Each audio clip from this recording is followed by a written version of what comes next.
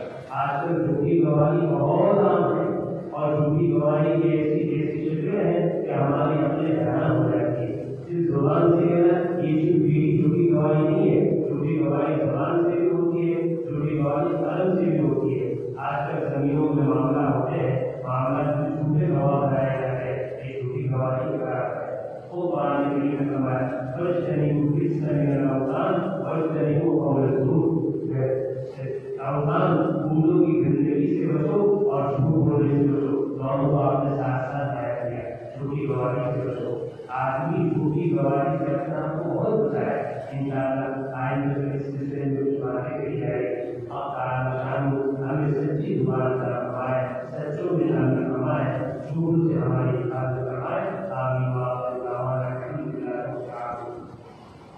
سبحان اللہ وبحمدہ, سبحان اللہ وبحمدہ, ونشهد ان لا اله الا انت نستغفرك ونتوب اليك.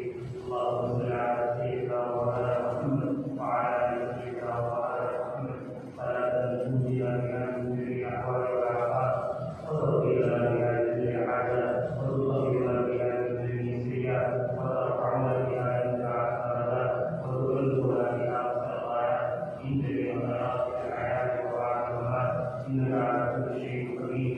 ربنا اتنا في الدنيا حسنه وفي الاخره حسنه وقنا عذاب النار. ربنا لا تزغ قلوبنا بعد إذ هديتنا وهب لنا من لدنك رحمه انك انت الوهاب. اللهم انا نسالك الهدى والتقى والعفاف والغنى. اللهم انا نسالك العفو والعافيه في الدين والدنيا والاخره.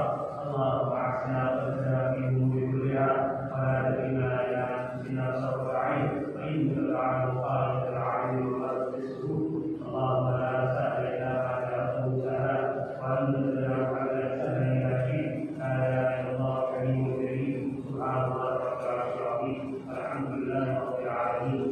الهي انت كل رزق على جواره كل كرم ہمارے کہنے سے كل كرم. اے اللہ ہم شریک کی بات کو عامل کی موت عطا فرما. اے اللہ معاشرے میں اس طرح بہت ساری برائیاں عام ہیں. اے اللہ جھوٹ کا غلامی بے عام ہوتا ہے. اے اللہ جھوٹ اتنا عام ہوتا ہے, جھوٹ سے بچنا مشکل ہوتا ہے. اے اللہ بچے بوڑھے, اے اللہ نوجوان اور بوڑھے, اے اللہ بچے اور بوڑھے سبھی اس بیماری میں مبتلا ہے. اے اللہ مرد عورت, اے اللہ یہ سارے ہوا و ہوا بہت سارے اس بیماری میں مبتلا ہے. اے اللہ ہمیں گناہوں سے بچنے کے ساتھ خاص کر کے جھوٹ سے بچنے کی توفیق عطا فرما. اے اللہ جھوٹ پر تیرے حبیب صلی اللہ علیہ وسلم نے سخت وعید بیان فرمائی ہے. ہمیں جھوٹ کی وجہ سے وعید کی مختلف ہو چکے ہیں.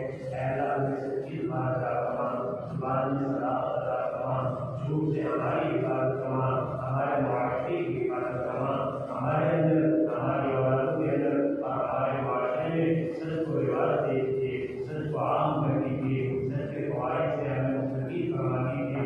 اے اللہ جھوٹ کی خبروں کو ہمارے سامنے والے فرما دیجیے, جھوٹ کے نقصانات کو ہمارے سامنے والے فرما دیجیے. اے اللہ دنیا کی جن قولیوں کے خاطر ہم سچ کو چھوڑ کر جھوٹ بولتے ہیں. اے اللہ مجلسوں میں جھوٹ بولنا آسان ہوتا ہے, عدالتوں میں جھوٹ بولنا آسان ہوتا ہے, گواہیاں جھوٹی دینا آسان ہوتا ہے. اے اللہ جھوٹ بول کر ہم دنیا کی جن قولیوں کے خاطر ہم اپنے آخرت کو برباد کر رہے ہیں. اے اللہ ہمیں اس بربادی کا احساس نصیب فرما اور سچائی کو مضبوطی کے ساتھ پکڑنے کی توفیق عطا فرما. سچائی پر تبدیل نصیب فرما, جھوٹ سے اور جھوٹوں سے ہماری حفاظت فرما.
آخری کے ساتھ نصیب فرما الہ العالمین ہماری دعا کو اپنے کرم سے اپنے اسماء حسنہ کی برکت سے اللہ تعالیٰ کے انبیاء اور رسول علیہ السلام فرما ربنا تقبل منا انك انت السميع العليم وتب علينا انك انت التواب الرحيم وصلى الله تعالى على خير خلقه سيدنا ومولانا محمد وآله وصحبه أجمعين آمين.